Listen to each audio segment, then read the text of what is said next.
Bon ramadan à toutes et à tous, ravi de vous retrouver dans cette nouvelle édition de Direct. Je suis Anifak, l'animateur qui va vous accompagner durant les prochaines minutes, durant quand même 60 prochaines minutes. Donc bon ramadan encore une fois à toutes et à tous, mais aussi bon iftar. Aujourd'hui, nous allons presque traiter trois questions principales. La transformation numérique ici en Égypte, ses impacts sur l'économie égyptienne. Quels sont les grands efforts déployés par le gouvernement égyptien afin de doper de plus en plus la performance de l'économie égyptienne malgré les défis, que ce soit régionaux ou internationaux? Et quand même, la troisième partie, la troisième question dont on va discuter à la fin de cette édition, c'est bien sûr Gaza. Qu'est-ce qui se passe actuellement sur la scène palestinienne? Comment il y a de plus en plus des agressions menées par les Israéliens, par les occupants israéliens contre les Palestiniens? Quel est le but de Benjamin Netanyahu? Il aspire à quoi actuellement?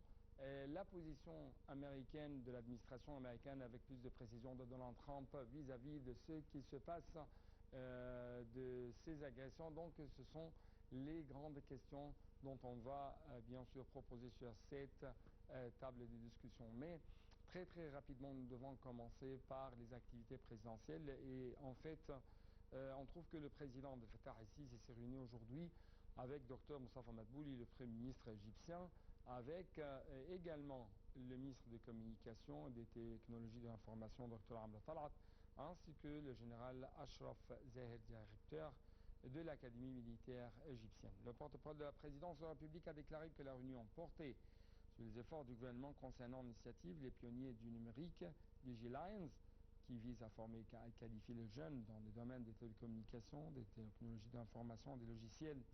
Cette initiative constitue un pilier essentiel du processus de transformation numérique et de promotion des exportations numériques qui font partie des axes de développement de l'économie égyptienne.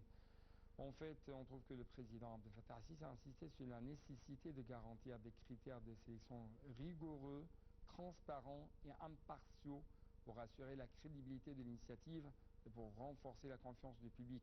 Il a souligné que cette initiative permettra aux bénéficiaires d'accéder à des emplois en adéquation avec les besoins du marché du travail. Donc je crois pouvoir avoir plus d'analyse, plus d'éclaircissement en ce qui concerne les différentes dimensions de cette initiative. J'ai actuellement en ligne de l'Interview international M. Ahmed El-Lessi, notre expert économique et politique. M. Ahmed El-Lessi, bon ramadan toujours, vous êtes le bienvenu sur l'Interview international. Bon ramadan à vous, chef.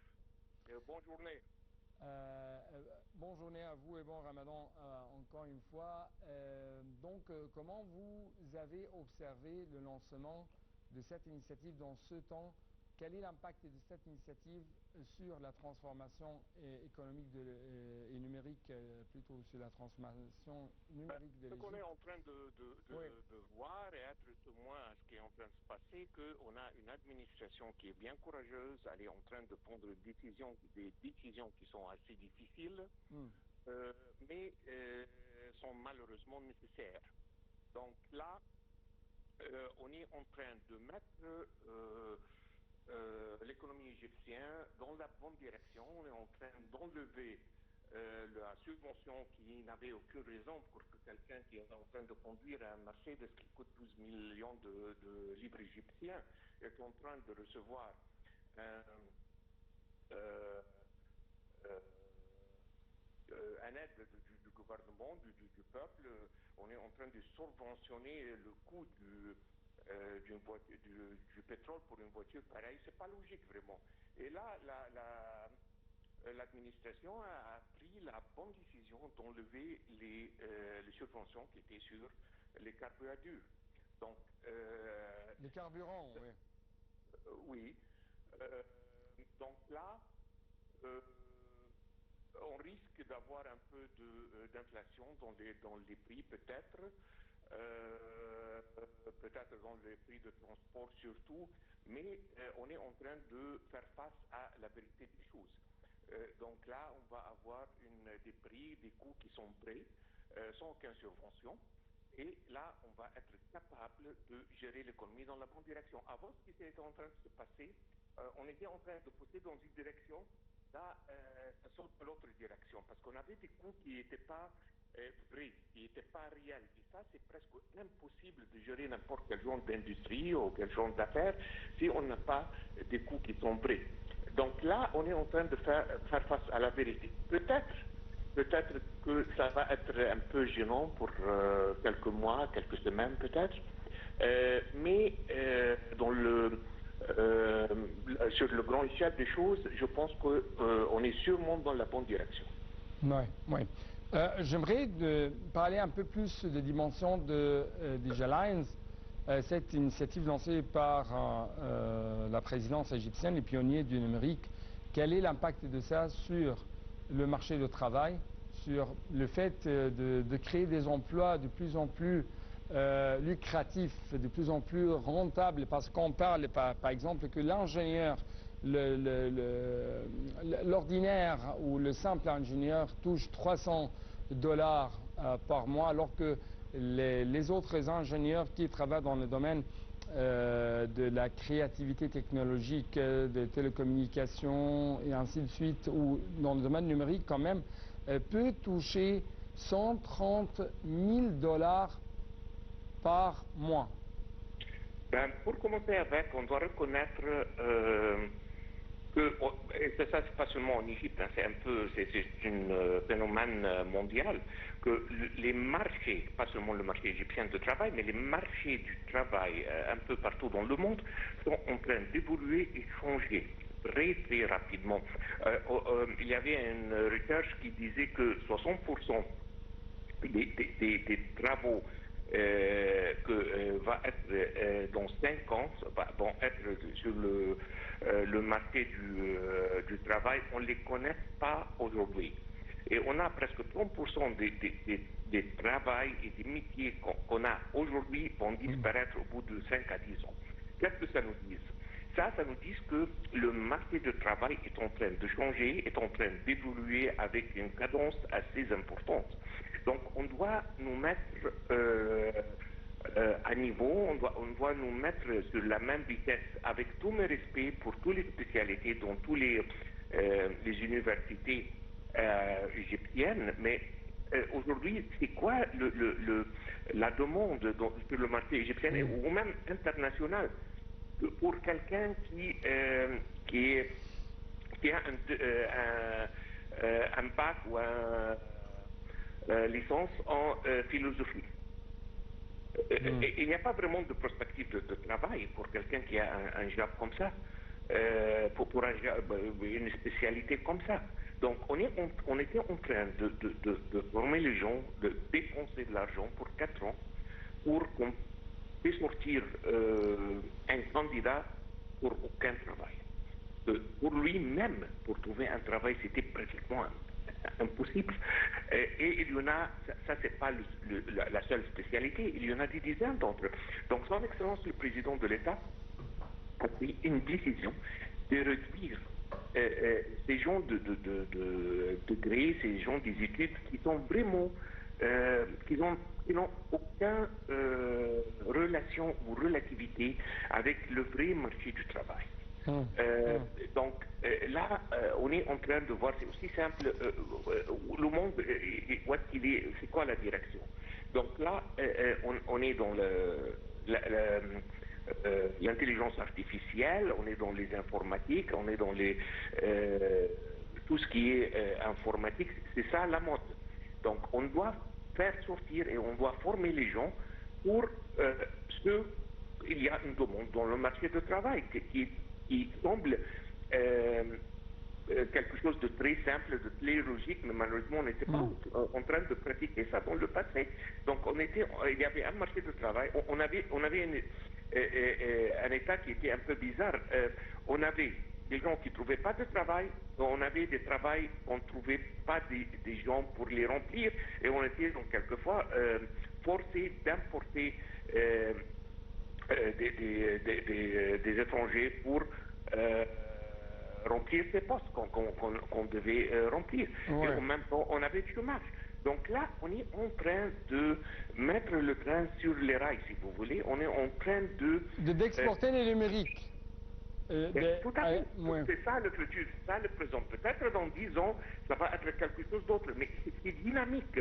C'est pas parce que... Et peut-être il y a 50 ans, c'était très intéressant d'avoir un diplôme en philosophie, par exemple. Mais aujourd'hui, c'est pas le cas sûrement. Et on doit s'adapter à ce qui est en train de se passer autour de nous dans le monde. Autrement, on va être laissé vraiment en retard de ce qui est en train de se passer. Donc, la formation numérique... Donc, la formation numérique, ou si je peux dire la transformation d'un jeune Égyptien ou des citoyens égyptiens de leur spécialité à une spécialité concernant le domaine numérique ou technologique, c'est pour faire face à un défi très sérieux, très majeur. C'est le fait que l'État égyptien est exigé de garantir chaque année presque 1 million d'emplois pour les citoyens, pour les jeunes Égyptiens. Oui. Absolument. Et on est... si on jette un coup d'œil très rapide sur la démographie de l'Égypte, on est un pays assez riche en chiffres, en nombre. On a plein de jeunes. On est une population très jeune. Mais, si ces jeunes ne sont pas formés avec dans des spécialités qu'ils ont... qui sont demandés, qui ont une relevance importante avec la demande sur le marché du travail. On est en train disons, de former des gens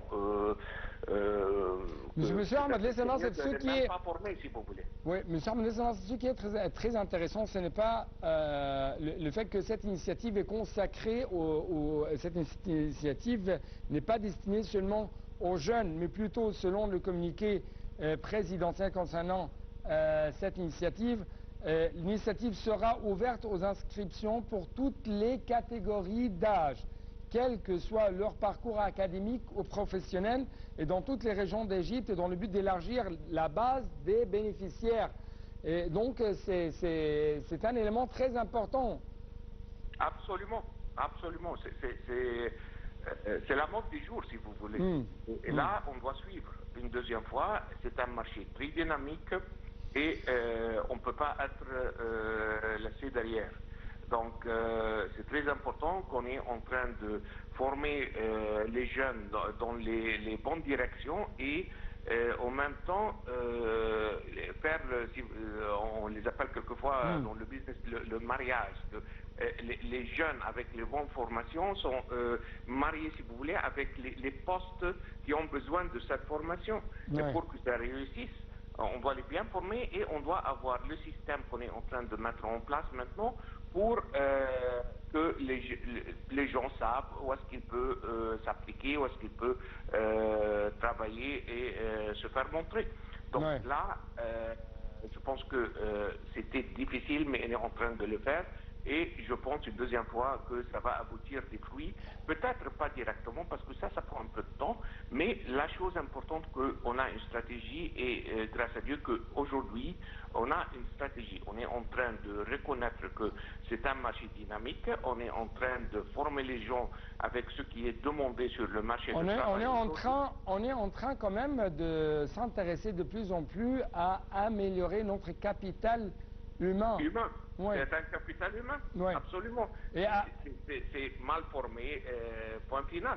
Et la chose qu'on doit tous observer, que les jeunes, aujourd'hui, pour que quelqu'un, moi personnellement, j'ai appris ça, c'était pas assez facile, mais quand on est jeune, c'est très facile de apprendre. Que ce soit une langue, que ce soit une science, c'est facile à apprendre. Quand on grandit un peu, même dans les quarantaines, ça devient de plus en plus difficile. C'est pas aussi facile, on n'a pas le même degré de compréhension, on n'a pas la même vitesse parce qu'on est plus jeune. Donc là, c'est le bon moment de former les gens. Si on va attendre qu'elles soient dans leur quarantaine et on commence à essayer de les former en informatique, ça ne va pas être gagnant, ça. Oui, oui. Autre chose avant de vous quitter, c'est bien sûr un élément essentiel, c'est comment améliorer les systèmes de travail ici en Égypte quand on essaye de choisir de nouveaux éléments pour tous les emplois, pour tous les travaux. Je m'excuse, je vous entends très mal. Oui, Comment oui. améliorer quoi? Le système de choix.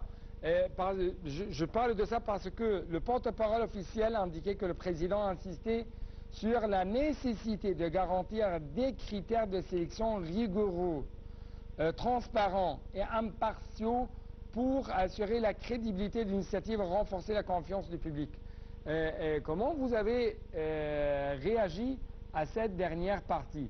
La transparence, l'impartialité. Le président a tout à fait raison, bien sûr. Son Excellence a tout à fait raison, bien sûr.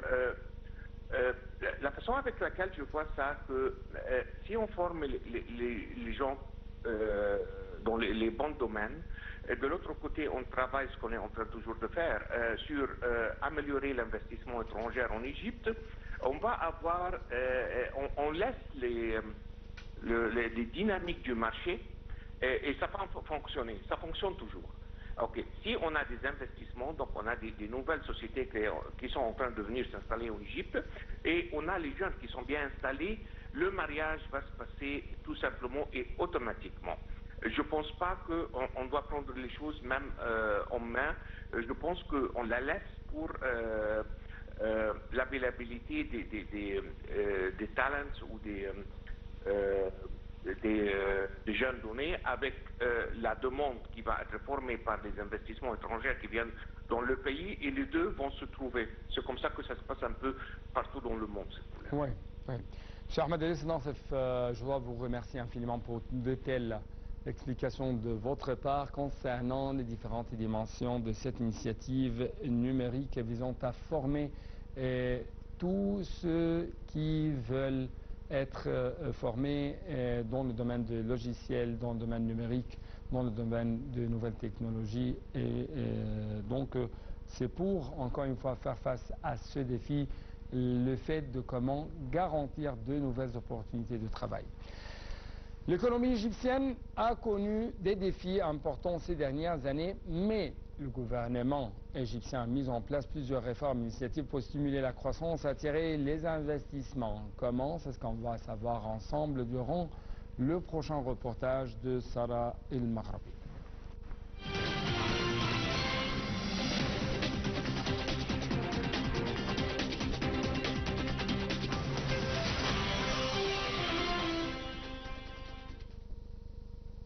Pour stimuler la croissance et attirer les investissements, le gouvernement égyptien a lancé un programme de réforme économique en collaboration avec le Fonds monétaire international, le FMI.